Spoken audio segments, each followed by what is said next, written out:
नमस्ते दोस्तों, आप सबका स्वागत है आज की वीडियो में। आज हम उस महत्वपूर्ण विषय पर चर्चा करेंगे जो हम अक्सर अनदेखा कर देते हैं और जो हमारे डेली लाइफ में इम्पोर्टेंट रोल प्ले करता है, रूम का साइज। चाहे आप एक नया घर डिज़ाइन कर रहे हो, एक रिनोवेशन का काम करने वाले हो या ऑफिस स्पेस सेटअप करने वाले हो, अपने स्पेस को आरामदायक और आकर्षित बनाने के लिए ज़रूरी है रूम के साइज़ का अपने रिक्वायरमेंट के अनुसार प्लान करना। आज हम इसी के बारे में जानेंगे, तो चलिए शुरू करते हैं। सबसे पहले शुरुआत करते हैं बेडरूम से। बेडरूम का साइज़ तय करते वक्त हमें कुछ बातों का ध्यान रखना चाहिए।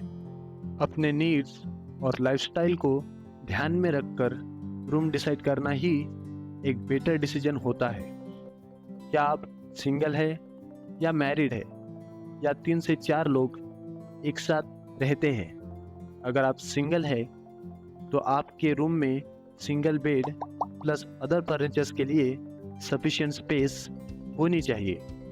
और अगर आप एक से ज़्यादा मेंबर है तो उतने लोगों की अरेंजमेंट रूम में होनी चाहिए। इसके अलावा बेडरूम की यूटिलिटी का भी हमें पता होना चाहिए। जैसे अगर आप उस रूम को बेडरूम के अलावा किसी और काम के लिए भी यूज़ करने वाले हैं, जैसे ऑफिस वर्क या एक्सरसाइज के लिए, तो ऑफिस के फर्नीचर्स और एक्सरसाइज के लिए सफिशिएंट जगह होनी चाहिए।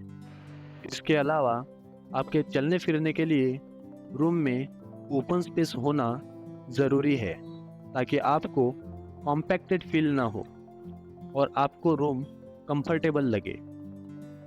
कम से कम 2 से 3 फीट इतनी स्पेस बेड के और अदर फर्नीचर्स के अराउंड चलने फिरने के लिए तो होनी ही चाहिए। आप बेडरूम के लिए minimum size 3 metre by 3 metre यानी 10 फीट बाय 10 फीट या 3.6 मीटर बाय 3.6 मीटर यानी 12 फीट बाय 12 फीट रख सकते हैं। बेडरूम के बाद चलिए समझते हैं लिविंग रूम के साइज़ के बारे में। लिविंग रूम यह एक मल्टीपर्पज़ से यूज़ होने वाली जगह है। यह फ्रेंड्स और फैमिली के लिए एक कॉमन गैदरिंग प्लेस है। इसलिए जनरली घर में सबसे बड़ा रूम साइज़ लिविंग रूम का ही होता है।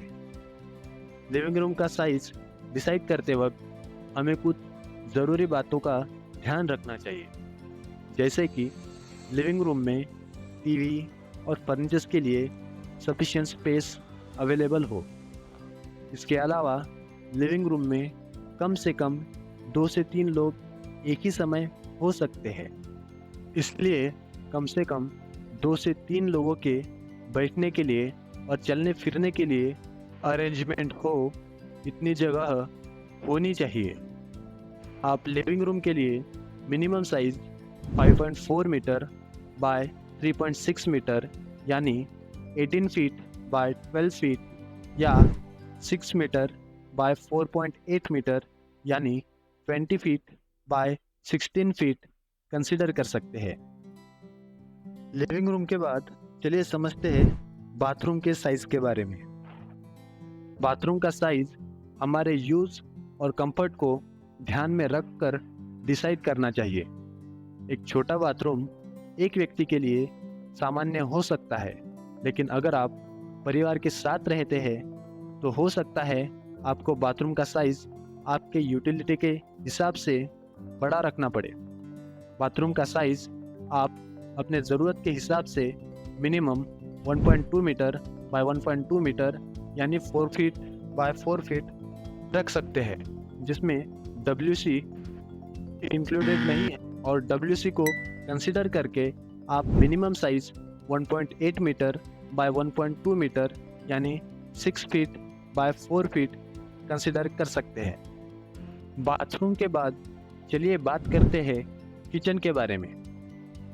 किचन को हम उसके यूज़ के हिसाब से 4 पार्ट में बांटेंगे: कुकिंग, यानी खाना बनाने की जगह, चॉपिंग यानी वेजिटेबल कटिंग प्लेस, सिंक यानी बर्तन धोने की जगह और स्टोरेज एरिया। एक अच्छी किचन में सफिशिएंट काउंटर स्पेस, स्टोरेज और अप्लायंसेस के लिए सफिशिएंट जगह होना चाहिए। आप किचन के लिए minimum size 3 metre by 2.4 metre यानी 10 फीट बाय 8 फीट और डाइनिंग रूम के लिए minimum size 3.6 metre by 3 metre यानी 12 फीट बाय 10 फीट कंसिडर कर सकते हैं। ध्यान रहे, इस वीडियो में रूम्स की मिनिमम साइज के बारे में बात की है। आपको रूम्स के बेटर प्लानिंग के लिए कम से कम इतनी साइज तो कंसिडर करना ही है। बाकी आप अपने ज़रूरत के हिसाब से इससे बड़ी साइज़ को भी कंसिडर कर सकते हैं। तो दोस्तों, ये थे कुछ सुझाव और महत्वपूर्ण बातें जो आपको डिफरेंट रूम का साइज़ प्लान करते वक्त ध्यान में रखनी चाहिए। आशा करते हैं आपके लिए यह जानकारी काफ़ी हेल्पफुल रही होगी। अगर आपको लगता है कि ये इन्फॉर्मेशन आपके किसी रिलेटिव के काम आ सकती है तो अपने परिवार और दोस्तों के साथ इसे शेयर करना न भूलें। और ऐसी ही नॉलेजेबल वीडियोस देखने के लिए इस वीडियो को लाइक और चैनल को सब्सक्राइब करके बेल आइकन को ज़रूर प्रेस कर दें। तब तक के लिए धन्यवाद। मिलते हैं अगली वीडियो में।